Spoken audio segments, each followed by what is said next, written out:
Thank you very much, Commodore Sujit, on your kind words of introduction.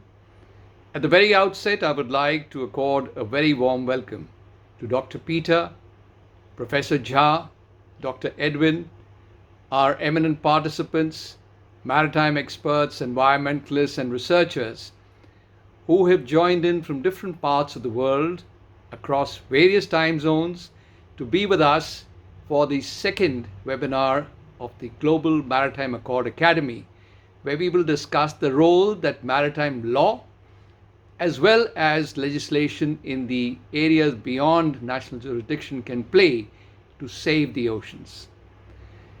The oceans are literally in hot waters because the sea surface temperatures are rising well beyond what is recorded in history. At the same time, the sea levels are rising because of global boiling, resulting in erosion of the coastal areas and sinking of low-lying islands. The shipping industry continues to spew about 1 billion tons of carbon dioxide into the environment. Deep seabed mining and ocean acidification have resulted in contamination of the natural marine habitat and depletion in our rich biodiversity. Humankind continues to overfish illegally and at the same time dump 13 million tons of plastic into the oceans every year. And if the current rate of depletion in fish stock as well as pollution continue, in a few decades from now, we will have more plastic in the ocean than fish.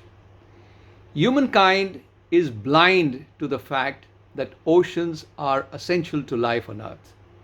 They are the suppliers of oxygen and provide us with 50% of our oxygen needs. And I would like all of you to reflect on an interesting fact that every second breath we take comes from the oceans. They are the absorbers of carbon dioxide and silently absorb over 30% of greenhouse gases. They are rich in oil, gas, mineral resources, and at the same time, they provide humanity with seafood and salt from the sea. The oceans are a virtual heat sink which keep our blue planet, the Earth, cool. They are a repository of renewable sources of ocean energy and have emerged as global economic highways for transit of over 80% of the world's trade.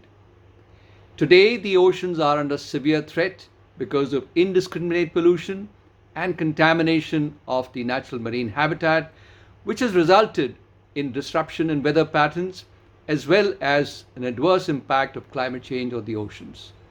The maritime domain is virtually in the eye of a storm because large percentage of extreme climate conditions are turning into natural disasters. The high seas, or the areas beyond national jurisdiction, comprise 65% of ocean spaces and 95% of the Earth's habitat. However, this is one of the least protected areas on the planet and has been overexploited, plundered, and polluted by humankind's need and greed under the garb of freedom of the seas and common heritage of mankind. Till recently, we did not have a single international treaty or legislation for protection and governance in the areas beyond national jurisdiction. A few months ago, the member states of the United Nations have adopted an international treaty for protection as well as conservation of the marine life and our rich biodiversity in the global commons. One of the objectives of the Global Maritime Accord is to promote legislation and governance in the areas beyond national jurisdiction.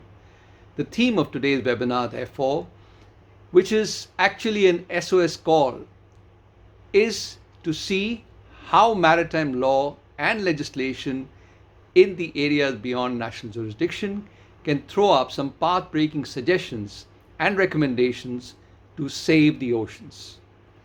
The international treaty under the United Nations Convention on Law of the Seas is yet to be signed and ratified. and this provides a window of opportunity and greater validation to our initiative to complement the treaty by drafting a global maritime accord as well as drawing up an action plan to counter the detrimental impacts of global warming and climate change by leveraging the oceans. This initiative, which has clean, healthy, and sustainable oceans as its core theme, would help to preserve, conserve, as well as protect and ensure sustainable development of the oceans with the overall vision to save the oceans for a safe earth. Thank you very much.